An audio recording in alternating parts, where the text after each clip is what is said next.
অনেকেই মনে করেন বর্তমান যুগে ইসলাম মেনে চলা, ৫ ওয়াক্ত নামাজ পড়া বা পর্দা করা যেন পাহাড় সমতুল্য কঠিন এক কাজ।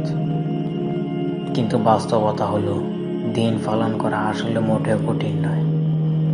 বরং আমরা আমাদের অন্তরে দুনিয়ার ক্ষণস্থায়ী মোহ, আরামায়েশ আর সস্তা গ্ল্যামারকে এতটাই গভীরে জায়গা দিয়ে ফেলেছি যে আল্লাহর দেওয়া সহজ ও সুন্দর বিধানগুলোকে এখন আমাদের কাছে মস্ত বড় বোঝা বলে মনে হয়।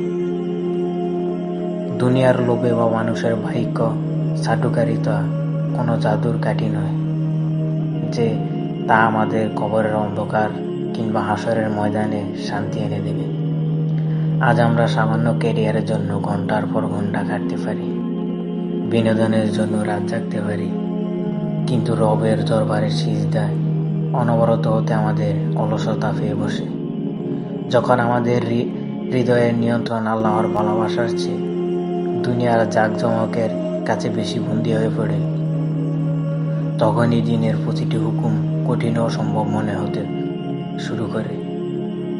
এটি আসলে ইসলামের কঠিন হওয়া নয়, বরং আমাদের অবচেতন মনের আত্মিক দুর্বলতা।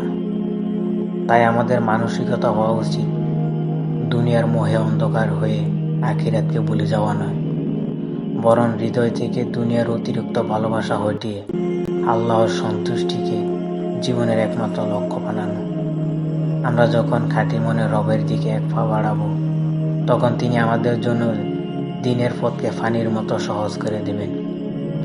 আগে আমাদের ভালোবাসার অগ্রাধিকার বদলাই, দুনিয়াকে হাতের মুঠো রেখে আখিরাতকে হৃদয়ে ধারণ করি, তবেই দেখবে দিন পালনের মাঝেই লুকিয়ে আছে জীবনের পরম সুখ ও শান্তি। কিন্তু তোমরা পার্থিব জীবনকে প্রাধান্য দিয়ে থাকো, অথচ আখিরাতে উৎকৃষ্টতা ও স্থায়ী।